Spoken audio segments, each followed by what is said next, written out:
Welcome back to eGuru Series. I'm Kristen Weber with Momentum Advanced Planning, and I'm here with Chuck Templeton today, and we're going to discuss his first baby, Open Table, and what he's working on now, Impact Engine. So thanks for being here with us. Thanks for having me. Let's kick off with Open Table. How did you get the idea? Yeah, so it all started from watching my wife try and make restaurant reservations one day. So her parents have some food intolerances, and they're also in the restaurant industry, and they were coming into town the following weekend, and so she spent one Saturday morning. Arguably, it used to be a tough time to make restaurant reservations, and so she spent from about 9 in the morning till about 12:30 that day using City Search. At the time, there was Sidewalk, which was the Microsoft version of City Search, if you remember that, and Zagat, the Maroon Guide, wasn't even online yet. So she would call a restaurant, ask for what their intolerances were, or if they could, have special dietary needs for her parents, and then ultimately she spent 3.5 hours trying to make reservations for the following Friday, Saturday, Sunday night. So I said there has to be a better way. Very cool.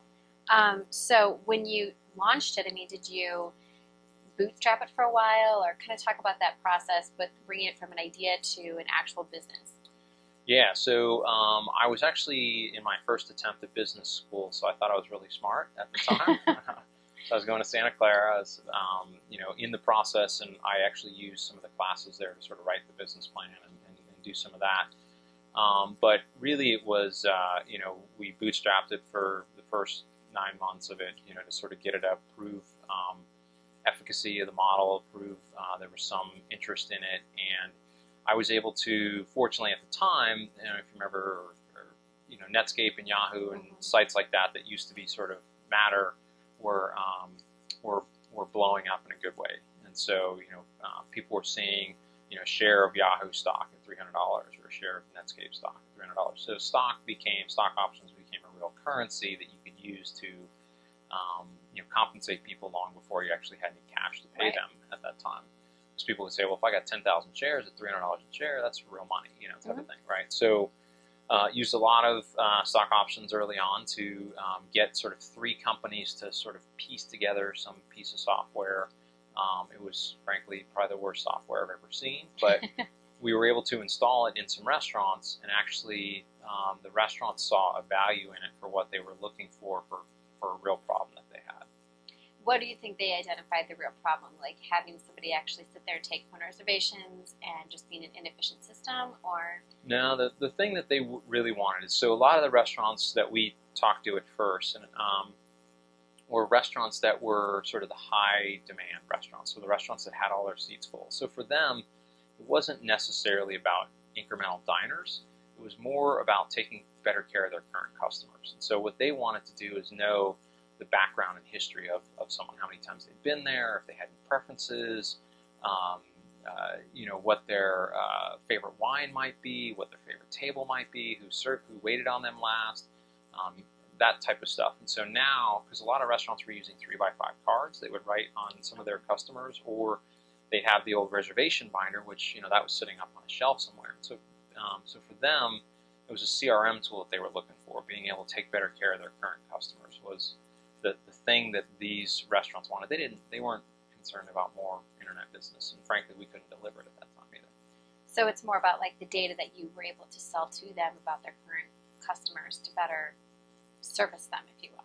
Yeah, so the system, what we call the ERB, the Electronic Reservation Book, actually replaced the paper-based reservation system that they used to use in the past. And so now, as you were typing in a last name, you would see that that person had been in there 12 times, had brought 17 guests, had, you could track whether they were a wine eater or a wine drinker, or, steak eater, or whatever sort of some of their preferences were. And now you could, ask, would you like us to, have a bottle of wine waiting at the table, or, would you like us to sit you at table 41, which we know is your favorite table. We noticed that it's your anniversary or your birthday. That type of information that they were able to take care of it, or to use in the system. So it did 3 things: reservation management, guest management, and table management. So reservation management, making, changing, canceling, confirming reservations. Table management, so the operations of the evening, once the night began, who's sitting where, how long have they been sitting there, when are they likely to get up. And then the last was guest management, so who are my VIPs, who've been into my restaurant 10 times, who's been here 6 times but hasn't been here in 6 months. So it was really an operations tool that the high-end restaurants wanted to really use for helping them run their operations better.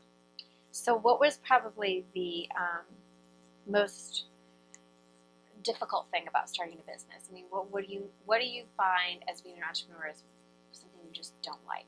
Or do you love everything about being an entrepreneur? I'm not sure I could say I love everything about being an entrepreneur. You know, there's a number of things. First of all of the dotting your I's and crossing your T's around all the financial stuff is it's super important and whatnot, but it's just not any fun to be able to do all the accounting and stuff like that. It's certainly very necessary to know whether you're building a profitable business.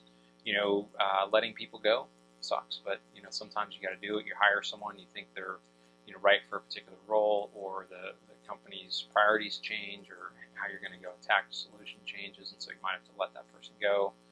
Certainly that, managing the balance of how much do you invest in the business versus fundraise versus sell of the business, and sort of that whole equation as to how fast to grow, especially when there's a lot of competition out and capital's cheap and things like that. So there was a number of things that were less than super fun, I'd have to admit. Do you think there's a lot of mentorship out there for people that are scaling? Because the person that maybe founded the business or had the idea might not be the person when it becomes a 150-person shop should be running it. Yeah. And then when you take it maybe public and you've got 1,000 people, I mean, there's different stages. Do you think there's a lot of good access to mentorship for entrepreneurs to know, like, when is it, okay, my turn to step down and bring in a different, more seasoned, perhaps CEO, or get a different group of people around me? Yeah, so I certainly think it's something that not enough entrepreneurs think about at the beginning. So a couple thoughts on that. One is, a lot of people don't realize once they raise money, the company is less and less theirs, and there's a fiduciary responsibility and an ethical responsibility to your investors, to your shareholders, to your customers, to your investors, shareholders, your customers, and your employees, right? So,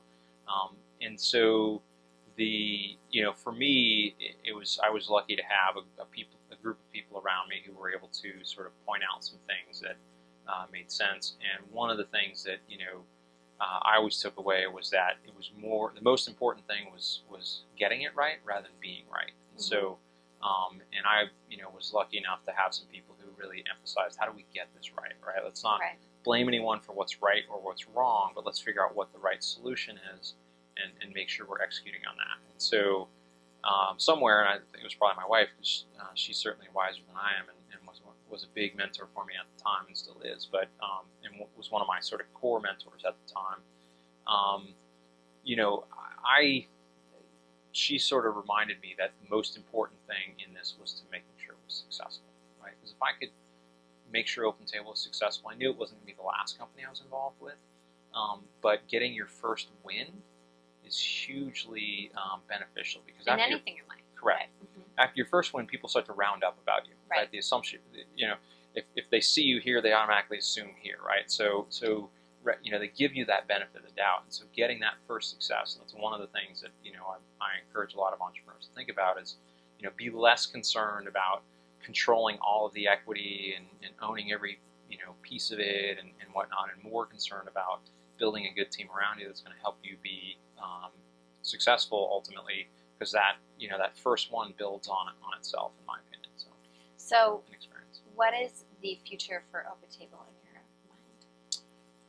Yeah, so I'm excited. I think there's a lot that OpenTable can do. So they have a great core segment of where they're at now. I think it's still only something like 10 or 15% of all reservations that are done through OpenTable. So there's still a lot of growing they can do. I think there's a lot of other ways that they can help the restaurant industry to continue to provide a better service to the diners. They're doing things like being able to pay for your check on your phone and that kind of stuff is one of the most uncomfortable times in the dinner, is when there's multiple parties and who's paying for the check and that kind of stuff. When people don't want you, they say they've got it, and it's like a fight over who's going to pay. And so that's a new service that OpenTable is rolling out now, which I think adds a lot of value to it. Helps the restaurant sort of save time and whatnot, but it also helps that anxiety that a lot of diners have at the end of the meal.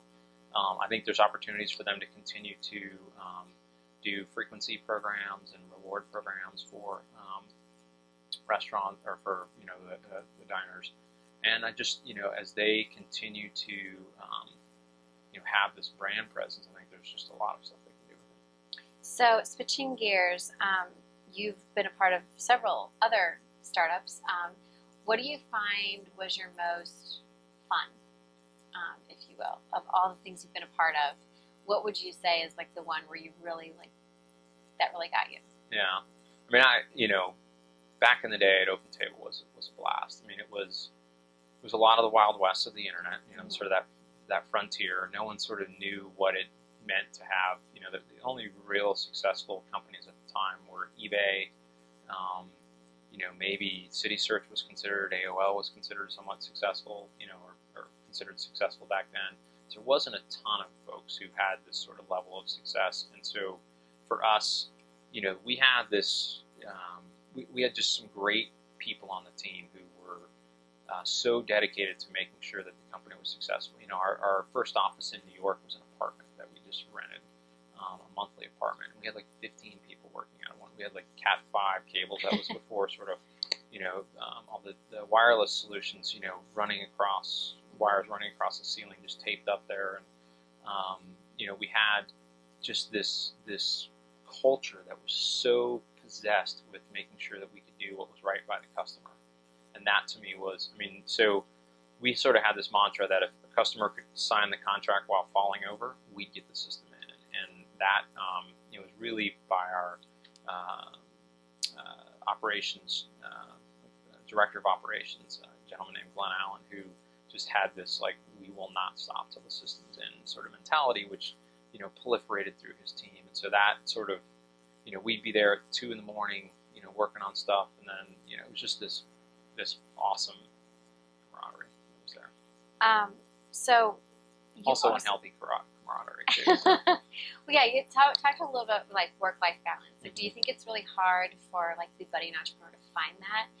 I know a lot of people exit, corporate America because they want to follow their passion and live and breathe what they really want to do and make a change and make it better. But then that can also consume you, and then you kind of forget about the rest of your life. So what's worked for you? Yeah, so certainly at OpenTable, I did not have a good work-life balance in it, and I paid for it. So by the time I left there, I didn't have any friends because I didn't know any of my friends anymore. I didn't see them. I put on a fair amount of weight. I didn't didn't sort of recognize my wife, but not really, sort of thing. And that, to me, was an unhealthy level of balance. If I look back, I could have been as, I think, effective, by not spending so much time there and making sure that I had the right, and I think we had a great team, but, continuing to make sure that that team was, had the right level of authority and autonomy and whatnot to be able to do what they needed to do to be successful. So for me, I would strongly encourage to, figure out how to have that right work-life balance, because it's a marathon, it's not a sprint, right. And that's the, it's longevity. It's how do you, time horizon is, to me, the number one killer in businesses, that everyone underestimates what that real time horizon is. And so if you're going to be in this for 3, 4, 7, 8 years, it's just, you can't be going at that pace. Right, you can't, yeah. So that kind of leads us into Impact Engine. It's more socially responsible. Why don't you tell us a little bit of the audience about what it is, what it stands for? You're accepting applications now. What does that process look like? Sure, yeah. So Impact Engine is a 16-week venture accelerator. So we're similar to Techstars or Y Combinator, okay. Where we have a cohort of companies that come in and sort of go through this 16-week process together. The companies have to be an impact-related company, so they have to be sort of for-profit, but they also have to address an environmental or societal goal as part of their sort of business model, if you will. So it's not a buy one, give one, or N% of profit goes to a charity. That the solution that they're selling actually has to solve the social or environmental challenge. And so it could be health, could be education, could be water, could be energy efficiency, could be serving the underbanked, could be poverty alleviation. And so what we do is we have a call for applications. So our applications are open right now. They're open until June 22nd. You can go to theimpactengine.com and check it out. So it's theimpactengine.com. and be able to, we'll review applications, and then we go through an interview process and figure out what our core is. The last two cohorts, we've had eight companies, and we're targeting again as 8 companies. Okay. So we provide, the 16 weeks. So it's at 1871 is where we'll be. We provide, anywhere from about 10 to 15 hours of structured stuff a week between mentoring, classes, one-on-ones, that type of stuff. And the rest of the time, the entrepreneur spends building their business and working on their business, and we'll certainly help with that. We've got a great group of world-class mentors and whatnot we think are very important. And then we provide $25,000 in cash with that. And then we have, at the end of it, we have a demo day, which allows the companies 8 minutes to pitch in front of a room full of accredited investors. I think it's a great program. So for anything from concept to sort of maybe $500,000 in revenue, we've had companies with more revenue than that, but sort of in that range. The entrepreneur has to be able to be here in Chicago over that time frame. They can go home in between and whatnot, but be able to be here from September essentially 30th to January 30th. So what are you looking for when someone's pitching you in the individual and the person? Like, what are a couple characters, maybe 3, that they have to have that will make them successful? Yeah. So I've been fortunate enough to work with either as an investor, advisor, entrepreneur, or director in about 30 to 33 startups. So somewhere in that range. That's a lot. And the things that I believe I've seen the entrepreneurs that have the most success. So the first thing is being action oriented. So less about hypothesizing in a room for hours on end about what the customer might or might not do, or what they might or might not buy or want. But getting out there and trying to sell them something, whether it's your idea on a piece of paper or the promise to come back in 2 weeks with a solution, whatever it is, get the customer to buy something. That to me is the number one way, and being able to iterate on that. So that's the first thing that we look for as entrepreneurs who are action oriented and sort of on that. 2, for us, really important is entrepreneurs that will take feedback, or at least listen to feedback. So we're not looking for yes men and yes women that sort of do whatever we say, and we're smarter than they are, and we don't certainly don't believe that. My belief is that kind of like Michael Jordan saw a way to the basket that no one else saw, right? These entrepreneurs have a particular set of life skills and experience that puts them in a certain place in time, that with a view of the world that I can't imagine what it is. And so to me, so what we really try and do is at least get entrepreneurs that we've had experience with other things, and so we can explain based on our experience, this is the results we saw, or this is why we think things happened. I mean, who knows for a lot of this, but this is why we think things happen. And so what we want is entrepreneurs who say, okay, I hear you, that makes sense, what about this, what happened there? And then, but they may choose to do their own thing anyway, but at least they've heard it and sort of been open-minded to hearing what else is out there, right? So that for us is number 2.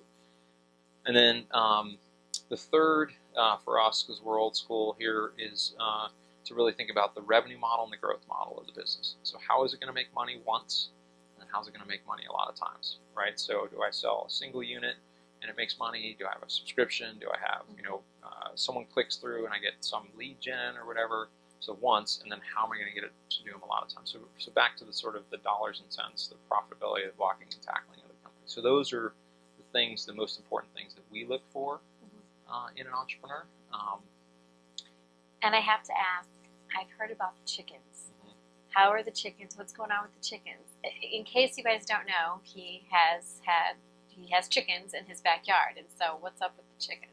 So he lives in the city, which is like it's not like you have this major ranch or anything, so it's kind of unique. Yeah, so I live in Lakeview, and we've tried to have a very eco-friendly property. We have wind turbines and solar panels and a greenhouse and raised beds, and we harvest all our rainwater, and we've done a lot to try and really reduce our carbon footprint of our place.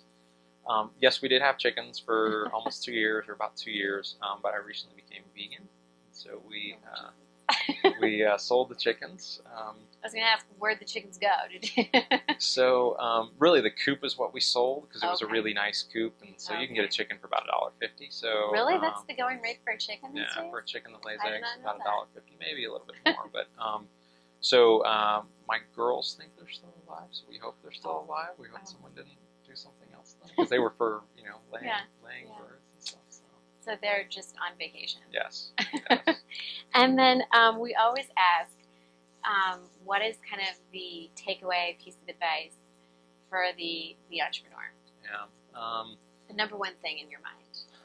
Yeah, I mean, I go back to what I said a few minutes ago, is time horizon, right? So businesses, to me, they always take longer than you expect, for one. You're going to be involved with something for multiple years if it's going to be successful. I mean, there's not many wildly successful 4-year businesses like Groupon, right? Most of them take, Grubhub took 7, 8, 9 years to get there. OpenTable was 9 years before we were public. Angry Birds, which everyone thinks was an overnight success, they were on their like 54th game or something like that, right? So, businesses take a long time to get there, and even within that, the time horizon between you and what your partners or co-founders might be thinking. You might be thinking 18 months, they might be thinking 18, or 3 years, right? So, having people on different time horizon mindsets within the company even can be very, very distracting. And so, for us, for me, the number one thing is to really think about, how do I get think about how long is the time horizon, how do I get as many at-bats as possible in the business? So being scrappy and cheap as all can be, bootstrapping, so giving yourself as many chances, and then really pushing out how much runway you've got in the business. Well, it's been a pleasure talking with you today. So again, go to, what's the deadline for? June 22nd. Okay. theimpactengine.com. You can check out the application process, our portfolio of companies, our mentors, the whole kit and caboodle. Cool. Well, thank you so much for your time. Thanks, guys, and stay tuned for the next eGrewer series.